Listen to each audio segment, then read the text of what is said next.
Pemerintah Provinsi Jawa Timur telah memutuskan tidak akan memperpanjang PSBB di wilayah Surabaya Raya. Padahal kasus penularan COVID-19 masih tinggi. Sudah tepatkah keputusan Pemprov Jawa Timur tersebut? Apa yang seharusnya dilakukan Pemprov Jawa Timur untuk menekan penyebaran COVID-19 di wilayah Surabaya Raya?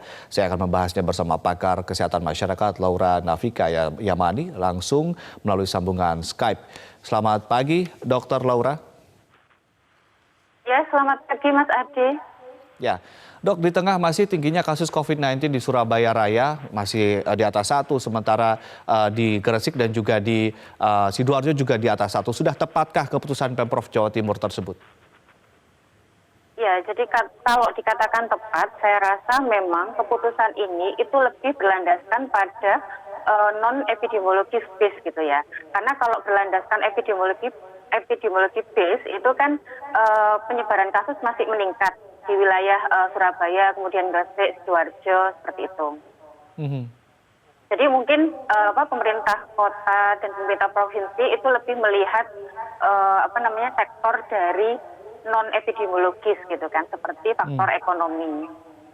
Kalau dari epidemiologis sendiri, ini apakah kemudian sebuah keputusan tepat di tengah masih tingginya tingkat penularan di 3 wilayah tersebut?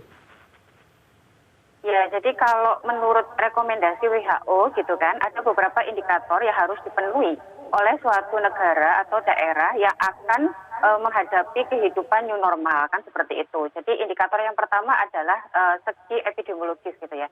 Jadi dikatakan mampu menghadapi kehidupan new normal ketika daerah itu angka kasusnya melandai atau menurun gitu kan.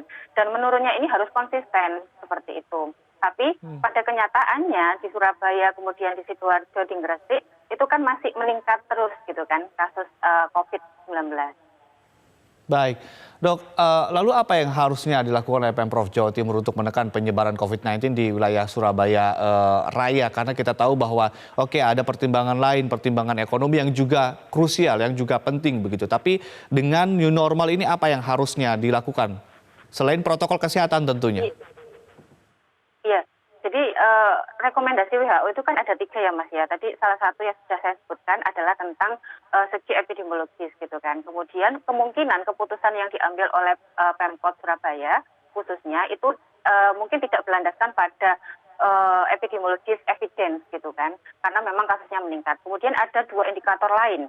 Yang pertama adalah tentang surveillance kesehatan. Jadi surveillance kesehatan itu menyangkut pada kegiatan 3T dan 1I. Jadi metode tes, menemukan kasus, kemudian melakukan tracing, kemudian treatment dan isolasi. Nah itu yang sedang dilakukan gencar khususnya di kota Surabaya. Kemudian juga yang ketiga adalah tentang indikator fasilitas kesehatan seperti rumah sakit, kemudian ruang isolasi, tenaga kesehatan, kemudian APD dan sebagainya. Itu. Jadi kalaupun memang pada saat ini keputusan dari Pemkot Surabaya tidak melihat dari segi epidemiologis evidence gitu kan, kemudian langkah selanjutnya yang harus dilakukan adalah peningkatan 2 indikator yang lain, yaitu tentang surveillance kesehatan dan fasilitas kesehatan. Seperti itu. Baik, untuk indikator-indikator tersebut selama pandemi di Surabaya Raya, catatan-catatan Anda seperti apa untuk indikator-indikator yang harusnya ditingkatkan ketika lalu memilih untuk mengutamakan ekonomi dibandingkan dengan pandemi sendiri? Iya, jadi intinya adalah kita kan berusaha untuk memutus rantai penyebaran dari kasus COVID-19 ya. Caranya adalah ya menemukan kasus, Mas. Jadi di mana ada kasus, kemudian dilakukan tes gitu kan, kemudian juga tracing, isolasi, dan treatment gitu kan. Artinya apa? Ya kita ingin tidak ada penyebaran kasus yang menjadi meluas seperti itu. Baik, Dok, adakah catatan-catatan? Ya, silakan Dok. Ya. Selain itu juga faktor dari penyebaran yang masih meningkat di Surabaya itu kan kemungkinan ada 2 ya. Jadi yang pertama adalah masih berkeliarannya gitu kan kasus positif gitu kan, baik yang itu OTG maupun ODP gitu kan. Kalau yang PDP mungkin mendapatkan penanganan atau perawatan di rumah sakit, tetapi yang khusus kasus-kasus yang OTG itu kan masih bisa beraktivitas ketika mereka tidak melakukan isolasi mandiri. Seperti itu. Ya. Kemudian Baik. yang kedua adalah, halo? Ya, Ya. kemudian yang kedua adalah ketika ada sumber penularan, kemudian masyarakatnya itu juga harus menjalankan atau menerapkan protokol kesehatan. Jadi kemungkinan ada dua faktor ini yang masih terjadi di kota Surabaya khususnya. Jadi ada faktor sumber penularan yang masih berkegiatan bebas, kemudian yang kedua masyarakat yang masih banyak melanggar atau tidak menerapkan protokol kesehatan. Baik, Dok, ketika Anda mungkin melakukan penelitian dan kajian-kajian khususnya di Surabaya Raya, apa catatan-catatan krusial dan juga mungkin temuan-temuan menarik selama pandemi ini terjadi di Surabaya Raya? Iya, jadi kalau kita melihat di masyarakat gitu ya Mas ya, sebelum PSBB ini dilonggarkan kan selesainya tanggal 8 itu ya. Jadi pada saat periode PSBB itu masih banyak masyarakat kita yang memang tidak menerapkan protokol kesehatan. Jadi yang paling sepele itu adalah penggunaan masker. Jadi ketika berkegiatan di luar, kemudian masyarakat itu masih banyak yang terlihat tidak memakai masker. Kemudian juga tidak melakukan physical distancing gitu kan. Kemudian juga mungkin di dalam keluarga sendiri juga masih kurang ya untuk penerapan perilaku hidup bersih dan sehat seperti itu. Tetapi saya rasa Surabaya mungkin akan mengantisipasi itu semua. Jadi karena Surabaya atau Pemkot itu kan akan membentuk suatu satgas ya. Jadi satgas Kampung Wani Jogo namanya. Kampung Hmm. Wani Jogo Surabaya. Nah ini menyusul dari program yang sudah dibentuk sebelumnya oleh Pemprov, yaitu Kampung Tangguh. Hmm. Di mana di Kampung Wani Jogo Surabaya ini akan melibatkan seluruh tokoh masyarakat, kemudian juga perangkat desa, kemudian juga tenaga kesehatan dan masyarakat itu sendiri gitu ya. Harapannya adalah bagaimana masyarakat Surabaya itu mampu menghadapi kehidupan new normal gitu, walaupun tidak ada PSBB. Baik. Apakah ini ada kaitannya dengan istilah atau konsep PSBB komunitas, Dok? Dan apakah ini akan efektif? Iya. Iya, saya rasa ada ya kaitannya karena memang ini kan kuncinya adalah di masyarakat gitu ya. Jadi di masyarakat level terendah gitu ya.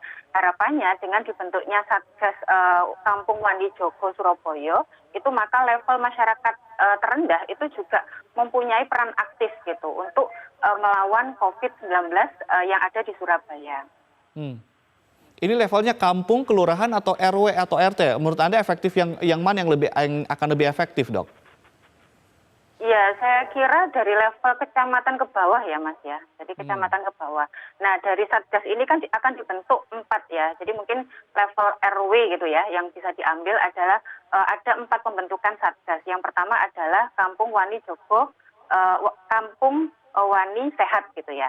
Kemudian yang Hmm. kedua Kampung Wani Sejahtera. Kemudian yang ketiga Kampung Wani Jogo dan yang terakhir adalah Kampung Wani Ngandani. Gitu ya. Jadi Hmm. kalau dari Satgas ini memiliki peran masing-masing, di mana kalau yang sehat artinya ya memantau masyarakatnya supaya kasus-kasus seperti PDP, ODP itu mendapatkan perawatan yang baik. Kemudian juga kasus OTG itu dipantau agar memang betul-betul melakukan isolasi mandiri seperti itu. Kemudian yang kedua adalah yang sejahtera. Jadi bagaimana memastikan bahwa masyarakat yang terdampak dengan COVID itu bisa ya dibantu gitu ya secara makanan, distribusi makanannya seperti apa. Kemudian yang ketiga yang jogo itu bagaimana bisa melindungi masyarakat Surabaya, baik yang kelompok rentan, kemudian Baik. keluarga yang terdampak dari COVID.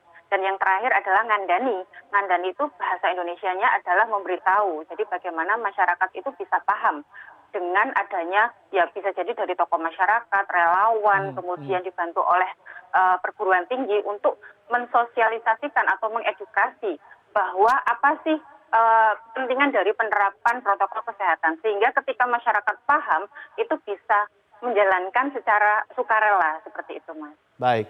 Dok, ketika bicara soal PSBB komunitas, apakah ini efektif ketika dipandang dari sudut pandang epidemiologi? Ya, saya rasa akan efektif ya Mas, karena memang kuncinya adalah di masyarakat gitu ya. Ketika pemerintah pusat sudah memberikan kebijakan-kebijakan gitu kan di level yang atas gitu kan, tapi kalau ini tidak sampai pada level yang paling rendah, itu saya rasa tidak ada istilahnya tidak ada hasil seperti itu. Kalau tidak dibantu oleh pemerintah yang level rendah. Dan saya rasa cukup efektif dengan melakukan PSBB yang tingkat komunitas. Oke. Soal herd immunity, meski memang banyak dikatakan bahaya oleh WHO juga menyatakan bahaya dan juga tidak direkomendasikan, banyak kalangan membaca bahwa arah-arahnya kok ini akan ke herd immunity begitu ya. Apa komentar dan juga analisa Anda, Dr. Laura, terkait ini? Iya, jadi kalau menurut saya ini persepsi yang salah besar gitu ya. Karena memang herd immunity itu kan konsep dari vaksinasi, Mas. Jadi herd immunity itu artinya kan imunitas secara populasi gitu kan. Jadi ketika ini diterapkan pada kasus COVID, itu artinya akan banyak orang yang terinfeksi dengan COVID dulu sebelum mendapatkan imunitas.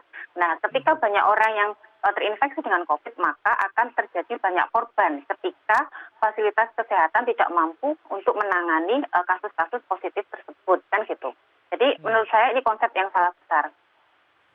Meskipun kemudian banyak orang membaca bahwa setelah sekian lama kita PSBB lalu kemudian dilonggarkan, kita tahu bahwa faktanya masyarakat sekarang sudah berkeliaran kemana-mana, meskipun faktanya seperti itu ya dok ya? Iya, asal ini Mas, bariernya adalah penularan segala virus itu bisa ditangkal dengan bagaimana kita bisa menerapkan perilaku hidup bersih dan sehat seperti itu. Jadi setiap virus yang dapat menginfeksi manusia itu bisa dihentikan gitu ketika kita melakukan perilaku hidup bersih dan sehat. Jadi saya rasa ini bukan merupakan konsep herd immunity. Ketika masyarakatnya itu bisa patuh menerapkan protokol kesehatan.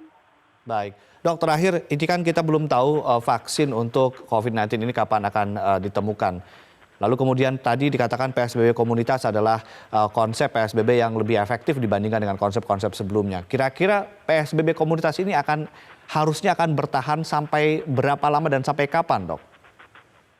Iya, memang harusnya tidak hanya PSBB komunitas ya. Jadi PSBB yang berskala besar pun itu kan harus dievaluasi, dimonitoring gitu ya. Sama halnya dengan ketika berskala besar itu gagal, kemudian dilakukan PSBB yang komunitas, itu tetap harus dipantau, Mas.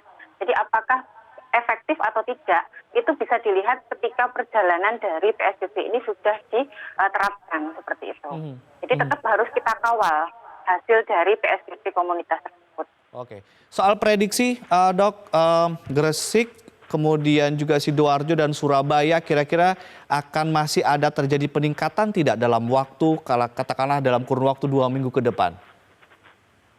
Iya, jadi ini membutuhkan peran aktif dari masyarakat kita ya. Jadi kalau masyarakat kita memang mampu menerapkan protokol kesehatan, saya rasa itu bisa menurunkan gitu ya. Tetapi sampai penurunannya itu seberapa jauh ya tergantung dari dikembalikan ke masyarakat kita. Kemudian juga harus dibantu oleh pemerintah, khususnya pemerintah daerah gitu. Jadi bagaimana memastikan bahwa masyarakat di level daerah itu bisa menjalankan protokol kesehatan sebagaimana mestinya seperti itu.